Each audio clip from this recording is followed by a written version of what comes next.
Warning, the stories you're about to hear are detailed accounts of shenanigans, pranks, and some mistakes that are meant to replicate the sort of discussions that veterans have when they reunite over a cold beverage and do not depict the professional daily actions of the military at large.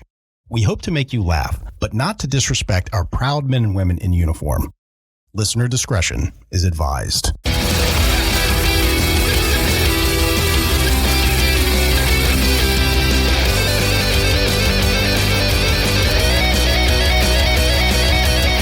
Welcome to Cammo Comedy, where we take a humorous look at the lighter side of military service. We got a big show for you today, but before we jump into it, if you like what we're doing here, give us a subscribe, give us a follow, whatever they call it on your podcasting platform. And while you're at it, give us a 5-star rating, write us a review, as that makes us more relevant in the algorithm and boosts the overall visibility of the show. But word-of-mouth advertising is just so powerful, so if you tell some friends, I will love you forever. Okay, let's jump into the show. I'm your host, Aaron Wolf. Just as a friendly reminder to everybody in the audience, make sure you give the notification bell a nice tap so you don't miss a show. Joining us today is the butthole ventriloquist, call sign Double Take. Double Take, thanks for being here, man. What the fuck, man? Thanks for having me, I guess. Fuck. Also joining us today, we got a full house, is the man who taught me never to keep Pop Rocks in your foreskin for safekeeping, call sign Cheeks. Call sign Cheeks, thanks for being here, man. Oh, spread cheeks, not hate, folks. Oh, it's so good to be in here with Cheeks again. I missed you, buddy. Oh, hell yeah. Seeing I my thought human... you were circumcised. How many Pop Rocks do you need, man? God damn it. All right, guys, so check out this first story. This one is a Chair Force story, and we got a bunch of Air Force individuals who are deployed at a tropical location, and alcohol is authorized. So on the first day off, they were getting fucked up, as you can well imagine, right? Naturally. And they were working night shift, so they were off, and it was, sunny during the day when they were kind of up and doing their thing. They were getting fucked up. This one guy was out, getting some sun. He was had some flip-flops and his swim trunks on. He's realizing maybe I went a little bit too hard, and it's time to go to bed. So he kind of goes back to his hooch, strips off his swim trunks, and dives into bed, right? A couple hours later, some of the alcohol catches up with him, and he's got to take a piss. So just kind of in a haze, he gets out of bed, gets his flip-flops on, kind of goes, outside, runs into one of his guys like, hey, whoa. What are you doing, man? What are you doing? He's like, if you go out the front, that takes you to the DFAC. When you go out the back, you take a left and the latrine's down that way. He's like, oh, hey, man, thanks for the tip. So he's just like, okay, cool. So he goes out the back, goes all the way like the 100 meters or whatever it is down to the latrine or the restroom.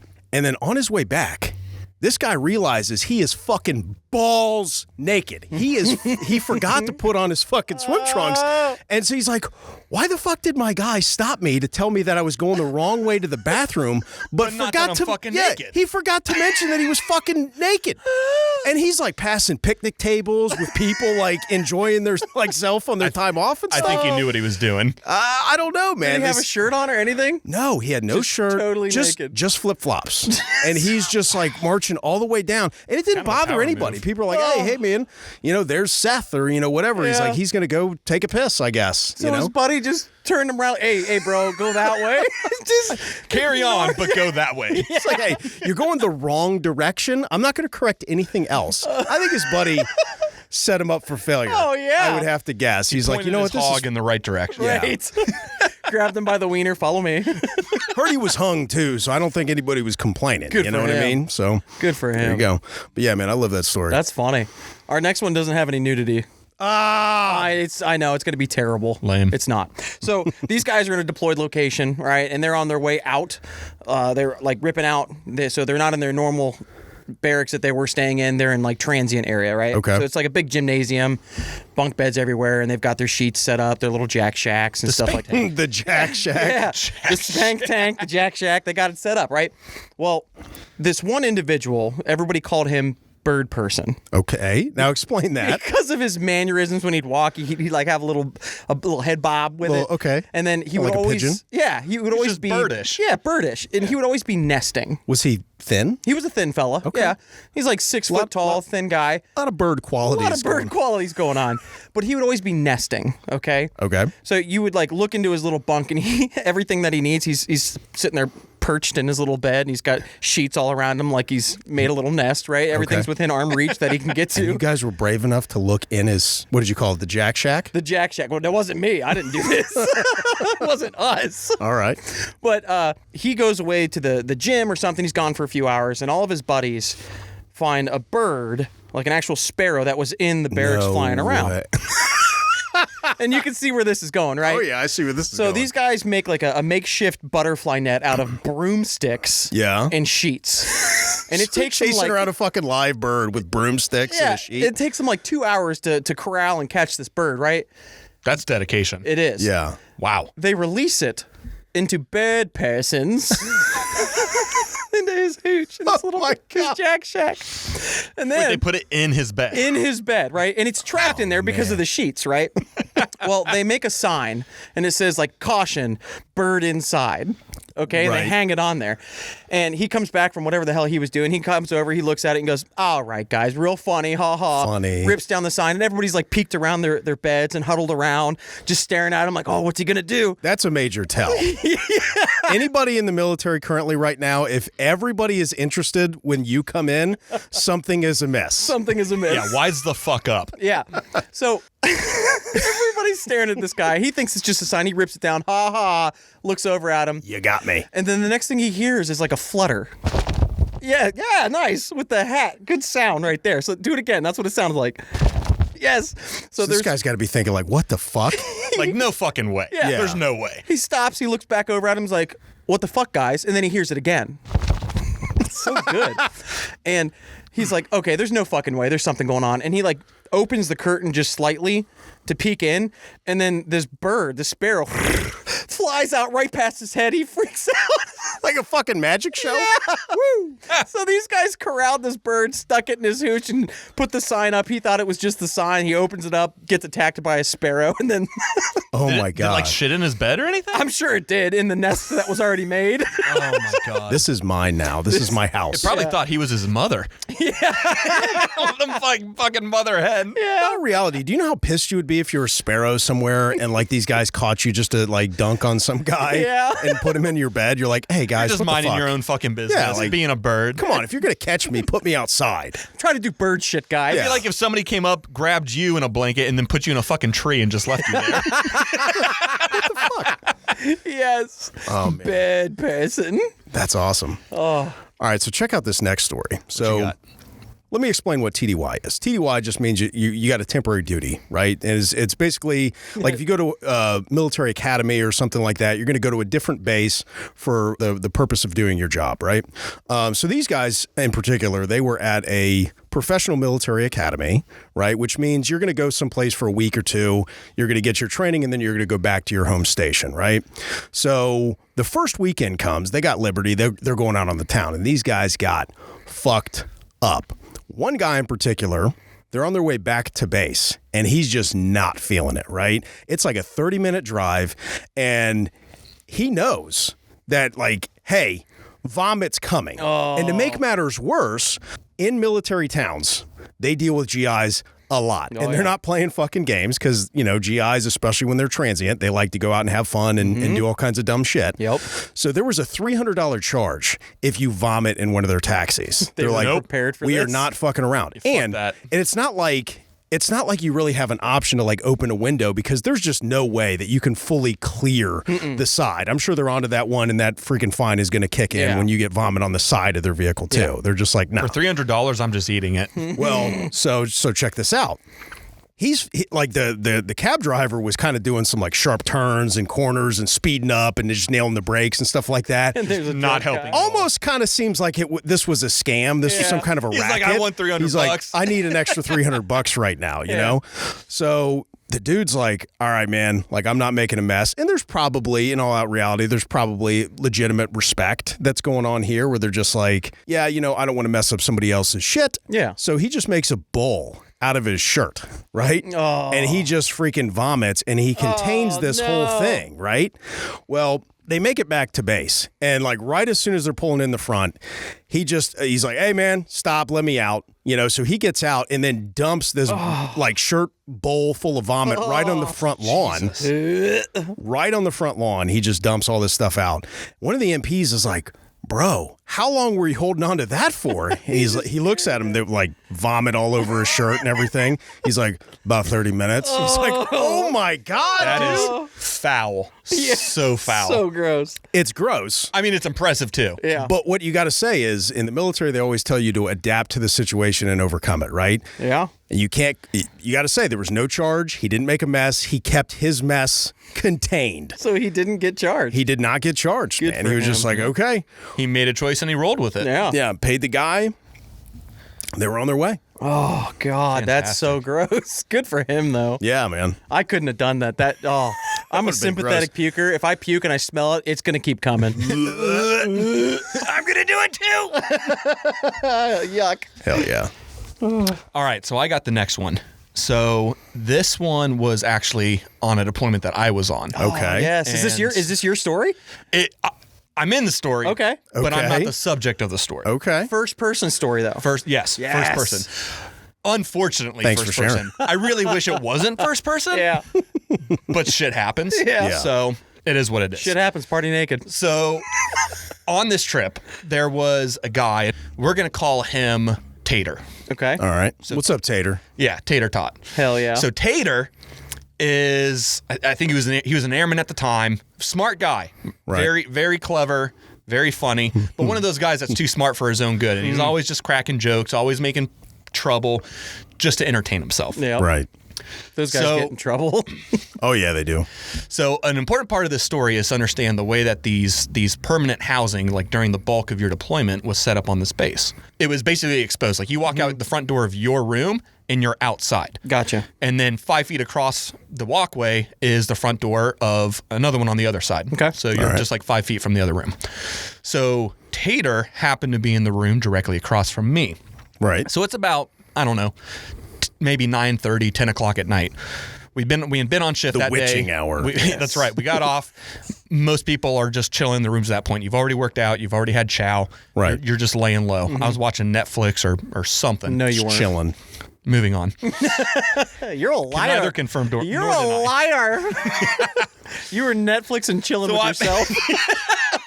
Yeah, Rosie Palm and her 5 sisters. So I'm sitting there doing whatever I was doing. And all of a sudden, I just hear this low growl, like from across outside my room. I just hear a whoa. I'm like, what the fuck? That's fucking weird. Like 5 seconds later, there's another one. Yeah. I hear again, whoa. And then it just keeps getting louder, and every time it's louder, and there's more panic in the voice. Oh, no. And I can hear it's Tater. Yeah. So you just whoa, whoa, whoa. I'm like, what the fuck? So Investigating weird sounds is always going to pay off. and again, it's 10:30 at night. He's in his room. I don't know what is going on, but I'm like, there's no way that this can be good. Yeah. But I don't know if this dude's dying or he's bleeding out. So I felt inclined to investigate. Let's see if you can go help. Yeah, so I rip my door open. I run across and I'm banging on the door. I'm like, Tater, what the fuck, man? And no response, just more. I'm like, all right, I have to get in there. I got to check. So I open the door, and before me is Tater, essentially poo-bearing it. Thank you. Tongue-tied. He's poo-bearing it. Yes. Shirt on, nothing else. Maybe Crocs. I don't remember. I wasn't focused on his shoes. And he's got what kind of looked like a fleshlight or a lightsaber, but it turned out to be a penis pump. Oh no. On his no junk. way. And he can't get it off. What had happened is he ordered this thing. He had ordered this thing off of Amazon. Amazing. And it had buttons on it for the increments of how intensely the suction was on the penis pump. No. And he didn't read the fucking instructions. Why would you read the instructions of anything that you're going to put on your Johnson? It does one thing, but exactly. Right. So he's just like, you know what? Fuck it. Let's see what the red button does. So he sticks this shit on him and just goes. And I mean, this thing starts sucking and sucking. And so Did it suck up one of his balls? I don't remember. All I can remember was his deformed, mutilated penis. Oh, no. The tube of the penis pump is clear. What color was it? It was like a window. Oh, it was like purplish, verging on turning black. Oh, God, no. Too much blood in this thing. Oh, no. So getting back to the actual moment. So when I opened the door, he's standing there with this penis pump stuck on his junk, and it is sucking, and he's in like a thrusting motion. He's trying to pull it off. He's like, whoa, whoa, and he can't get it to break free. I have a question. What's that? Was he happy or sad to see you? Seriously, from what I recall, he didn't even fucking know I was there. Oh no, he was that's too bad. focused on making sure his dick didn't get sucked off of his body. That's bad. And the worst part is his roommate. Oh God, stop it! He did this with a roommate there.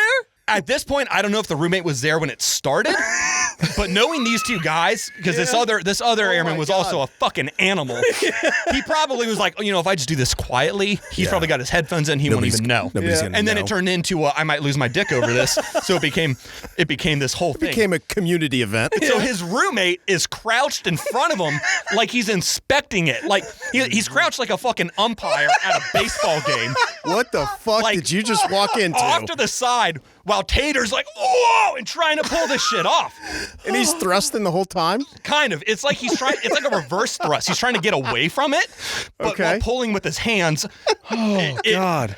It's something I'll never be able to unsee or think about. Yeah. Every now and then I'll just be driving, going to work, going to the grocery store, and that'll pop in my head. I'm like, God damn it. You ever hear those stories of the motherfuckers that get trapped like on the lavatory bathrooms in like an airplane or something like that? Yeah, you know what I mean? Like they the get suction. The suction. Yeah. That's what this reminds me of. So like he had like lavatory suction on an airplane and he just jammed that button once his cock was in it. I would have personally preferred the airport or the airplane situation over what this guy went through. Yeah. Intestines out. That's a big move. So he finally gets it off. And I mean, this thing looks like Gets it off or gets off? No, he does not get off.